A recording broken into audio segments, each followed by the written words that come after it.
বাংলাদেশের উত্তাল পরিস্থিতির পর মঙ্গলবার সকালেও অনেকটা থমথমে ছিল কোচবিহার জেলার চ্যাংরাবান্ধা সীমান্ত। এদিন সকালে এপারে পণ্য খালি করার পর দুটি ট্রাক বাংলাদেশে ফেরত পাঠানো হয়েছে, কিন্তু বাংলাদেশের বুড়িমারি ইমিগ্রেশন চেকপোস্ট এখনো পর্যন্ত না খোলায় দেশে ফিরে যেতে পারছেন না যাত্রীরা।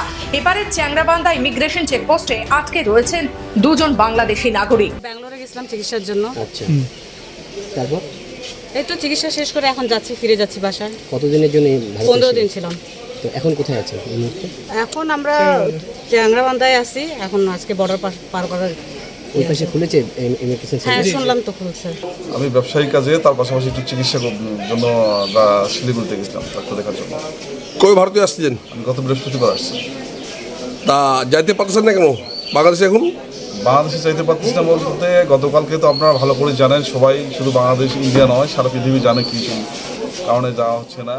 এলাকায় এসেছেন মেখলিগঞ্জ পুলিশের সিআই অভিজিৎ সরকার, ওসি মণিভূষণ সরকার।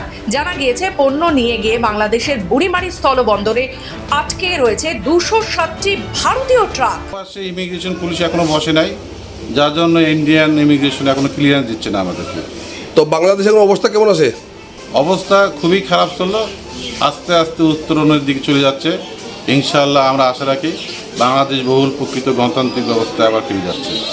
বাংলাদেশ সাইড দিয়ে তো বলেছে আমাদেরকে ট্রাকগুলো দেওয়ার জন্য। ওই ট্রাকগুলো চলে আসার পরেই হয়তো আমরা বসে একটা সিদ্ধান্ত নিয়ে পরবর্তী এক্সপোর্ট চালাবো। কোচবিহার থেকে নিজস্ব প্রতিনিধি রিপোর্ট, খবর বাংলা।